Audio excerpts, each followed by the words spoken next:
hanya hati. Karena selama ini hati kita ini kufur, berarti setelah kita bersahadat kan sudah menjadi mu'allaf. Hati kita mu'allaf kepada Allah, yakni kita harus menjaga persaksian demi persaksian dimanapun keadaan apapun kita berada. Hati tetap menyaksikan Allah. Inilah cara melewati ihdinas siratal mustaqim. Ya Allah, tunjukkanlah aku ke jalan yang lurus. Apa yang dimaksud jalan yang lurus? Ya jalan menuju Allah ini loh yang dimaksud ihdinas siratal mustaqim. Yakni hati selalu menyaksikan hidup daripada menyaksikan badan. Inilah jalan selamat menuju Allah. Awwaluddin ma'rifatullah. Udkhulu fis-silmi kafah. Inilah yang dimaksud di dalam surat Al-Fatihah. Ihdinas siratal mustaqim. Tunjukilah aku ke dalam jalan yang lurus. Jalan yang lurus bagaimana? Yakni jalan yang lurus siratal ladzina an'amta alaihim, yakni seperti jalan mereka yang telah engkau beri nikmat. Siapa yang telah diberi nikmat oleh Allah? Mereka lah orang-orang yang sudah mengenal Allah. Mereka lah yang diberi nikmat. Karena bila hati sudah mengenal Allah, bila hati selalu menyaksikan Allah, itulah hakikat surga di sisi Allah. Man qala la ilaha illallah dakhalal jannah. Barang siapa di hatinya sudah mengaplikasikan di hatinya la ilaha illallah, sudah dipraktekkan di hatinya, sudah menyaksikan Allah yang menguasai badan, maka saat itulah dia sudah di dalam surga. Mau makan, Allah yang menyiapkan. Mau minum, Allah yang meminumkan. Allah lah juga yang menyuapi dan yang meminumi hamba-hambanya. Hambanya diam saja, tidak ikut-ikut jadi Tuhan. Ketika makanan dan minuman masuk ke dalam tubuh, ke dalam pencernaan, hambanya sudah tidak ikut-ikut merumat, meramut, memelihara, menjaga, memilah-milah makanan ini, dijadikan darah, dijadikan daging, dijadikan vitamin. Kita sudah tidak ikut-ikut lagi memelihara badan, karena Allah lah yang memelihara badan. Selama ini kita sok memiliki badan, sok jadi Tuhan, sok menguasai bahwa hidup ini dan badan ini milik manusianya, seolah-olah jadi Tuhan tidak terasa. Ya enggak? Maka dari itu langgengkanlah, kekalkanlah rasa penyaksian, penyaksian demi penyaksian. Hidup ini Allah di dalam segala wad siratal mustaqim, agar kita berjumpa dengan Allah dan kenikmatan-kenikmatan di dalamnya. Contoh saat ketika kita naik motor, maka ketika hati tergerak, terkerentek, berkehendak ingin naik motor, itu kan perintahnya hidup. Nah, perintah kepada siapa? Mengutus kepada siapa? Mengutus kepada badan agar badan naik motor. Allah lah yang mempergerakkan badan sehingga badan bisa naik motor. Berarti yang naik motor itu badan ataukah Allah? Kan hidup, kan Allah. Tanpa Allah apakah ada peristiwa naik motor? Kan tidak ada. Berarti semua adanya peristiwa-peristiwa di alam semesta ini karena adanya Allah, bukan karena adanya manusianya, karena manusianya tidak bisa apa-apa.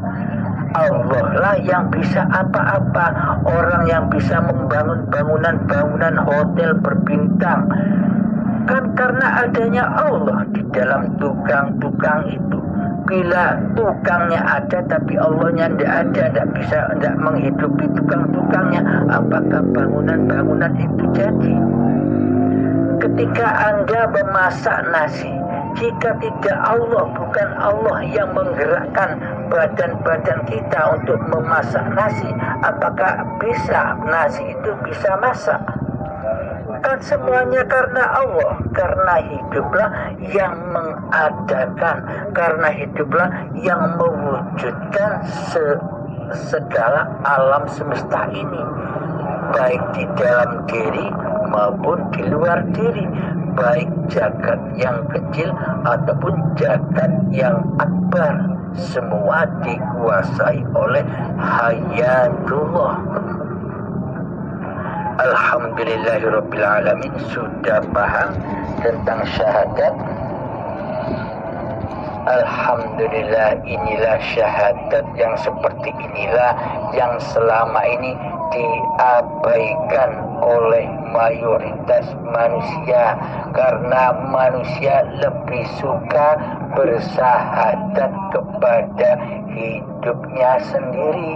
Manusia lebih cinta bersahadat kepada badan-badan yang diaku-akuinya sendiri. Manusia lebih suka, lebih cinta kepada bersahadat kepada dirinya daripada bersahadat kepada Tuhannya. Alhamdulillah ya Allah, semoga hati saya dan hati kita semua terbuka hari ini. Semoga inilah yang akan dilimpahkan keridhaannya kepada kita, karena hakikat syahadat seperti inilah yang dimaksud Lailatul Qadar.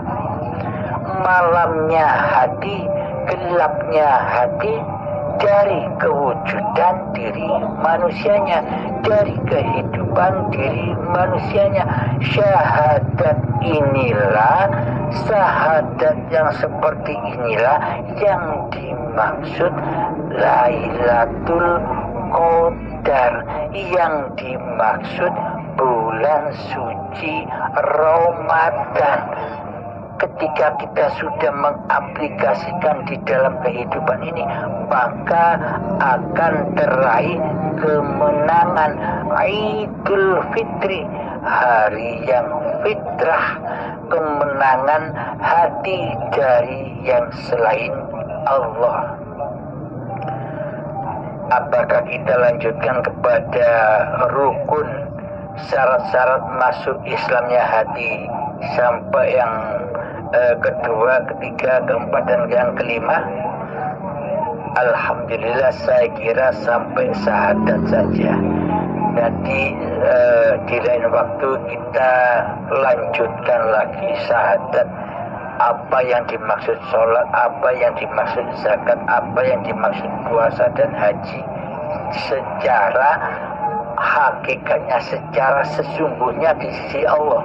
Karena syariat kan bukan sesungguhnya, syariat itu bayangannya hakikat, yakni hakikatlah pemilik bayangan itu. Tapi selama ini kita menyembah bayangan daripada menyembah siapa pemilik bayangan itu. Selama ini kita menyembah badan daripada menyembah hidup. Selama ini kita mewujudkan diri manusia kita daripada mewujudkan Allah sebagai Tuhan pencipta diri kita di hati kita. Alhamdulillahirrabbilalamin. Pertanyaannya Kang Eka Satriadi dari Banten tentang bagaimana Islam yang sebenarnya ini. Nah, sudah terjawab pertanyaan yang pertama. Terus pertanyaan yang kedua adalah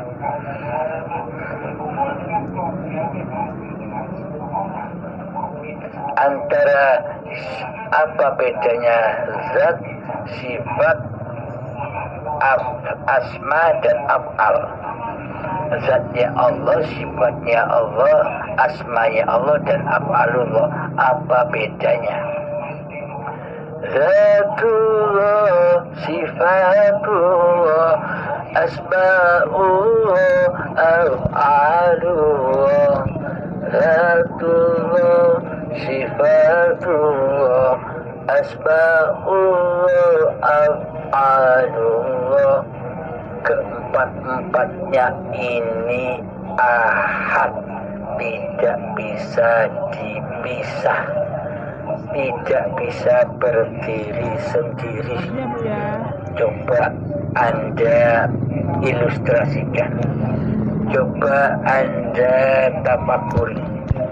Manusia kira-kira tanpa adanya hidup, apakah disebut manusia? Dikatakan manusia karena adanya hidup. Terus ada pergerakan di dalam badan manusia. Apakah terpisah gerakan ini, badan ini dengan hidup? Kan satu. Esa. Jadi hiduplah yang menguasai badan dan gerak lakunya badan. Wallahu khalaqakum wa ma ta'malun. Allah lah pencipta dirimu dan pencipta apa-apa yang kau perbuat. Jadi tergantung diri kita. Bila di hati kita ini masih wujud diri manusianya, maka tak akan pernah mengenal zatullah, sifatullah, asma'ullah dan af'alullah. Karena yang terjadi di dalam diri kita selama ini, yang hanya kita tahu ada zat diri manusia kita sendiri, asma diri manusia kita sendiri, Abdul Halim, af'al, sifat, semuanya pulang kembali kepada manusianya yang punya zat, sifat, af'al dan asma. Karena selama ini yang jadi Allah, manusianya tidak terasa. Maka dari itu yang dimaksud zatullah, sifatullah, af'alullah, asma'ullah itu adalah ya zat yang bernama Allah ini esa. Jadi seperti syariat, toreko, hakikat dan makrifat itu satu. Jadi adanya syariat, syariat itu tak ada tanpa adanya makrifat. Manusia ini tak bakal ada tanpa hidup. Sholatnya manusia itu takkan ada tanpa Allah. Puasanya manusia ini takkan ada tanpa Allah. Ibadahnya manusia ini takkan ada tanpa Allah, tanpa hidup. Dengan hiduplah manusia ini bisa sholat, bisa ibadah, bisa puasa. Jadi pandanglah hidup, saksikanlah hidup sebagai Tuhanmu. Bahwa hidup ini Allah, bukan hidup manusianya. Karena manusia tak punya sifat hidup. Bila manusia punya sifat hidup, maka manusia sejak Nabi Adam sampai sekarang ini, manusia tidak akan ada yang mati. Semuanya hidup. Karena manusia merasa dirinya punya sifat hidup. Nah, kenapa manusia sejak Nabi Adam sampai nenek moyang kita sudah pada mati? Karena hakikat manusia itu ya mati, ya goib, ya tak ada. Selama di dalam hati kita yang merasa hidup diri manusianya, maka selamanya kita tidak akan pernah bisa berjumpa Allah di dalam sholat, ibadah, dan segala apapun yang kita kerjakan. Selama di dalam hati kita merasa berkuasa atas apapun gerak laku yang dilakukan, seolah-olah diri manusianya yang berlaku, maka selamanya tali hablum minallahnya tidak pernah nyambung, alias seluruh amal ibadah dan sholat kita hanya tinggal di dunia saja, tidak sampai ke alam akhirat. Apa maksudnya? Kok tinggal di dunia saja? Karena selama ini di dalam sholat dan ibadah kita sudah teraku-akui sebagai ibadah dan sholat diri kita manusia yang merasa berkuasa di dalamnya, yakni linafsi. Inilah yang disebut amal dunia. Amal dunia saja, karena tidak dipersembahkan kepada Tuhannya, tidak diabdikan kepada Tuhannya. Memang kelihatannya saja seperti seolah-olah kita ini mengabdi kepada Allah, seolah-olah saja. Namun hakikatnya di dalamnya kita masih mensekutukan hidupnya Allah dengan hidup diri manusia kita. Selama ini kita masih mensekutukan kuasa Allah dengan kuasa diri manusia kita. Maka dari itulah seluruh amal perbuatan kita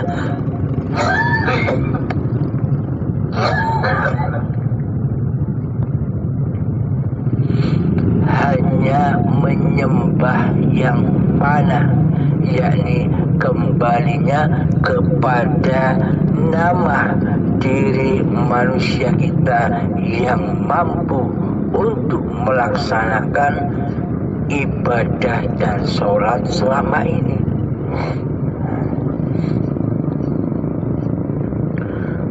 Alhamdulillahirabbil alamin.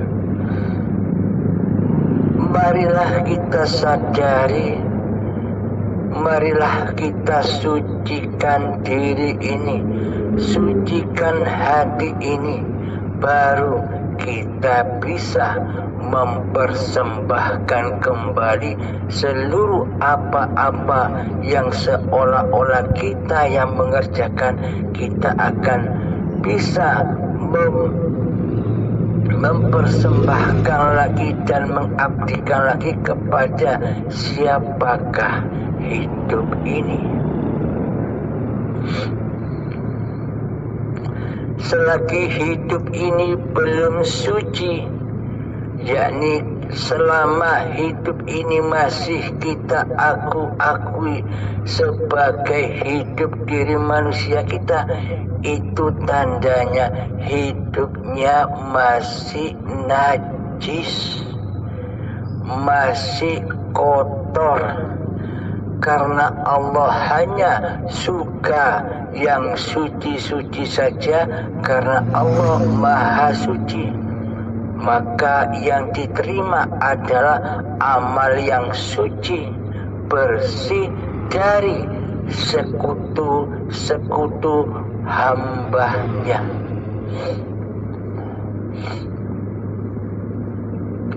Bagaimanakah amal yang suci di sisi Allah itu?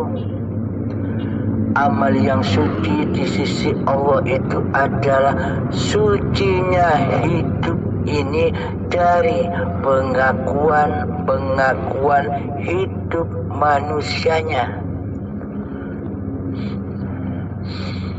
Karena itulah manusianya wajib kembali kepada kefitrahan diri manusianya, kembali kepada kesucian diri manusianya, seperti layaknya bayi yang baru dilahirkan. Di dalam bayi yang baru saja dilahirkan, seolah-olah kata orang tua kita, kata saudara-saudara kita yang menyaksikan kelahiran diri manusia kita, seolah-olah kita sudah terlahir ke dunia ini, seolah-olah saja. Akan tetapi buktinya kita selama ini tidak tahu, tidak ingat, tidak pernah menyaksikan bahwa kita pernah menjadi seorang bayi. Itu kan kata-katanya. Kita sendiri tak pernah menyaksikan ketika saat bayi.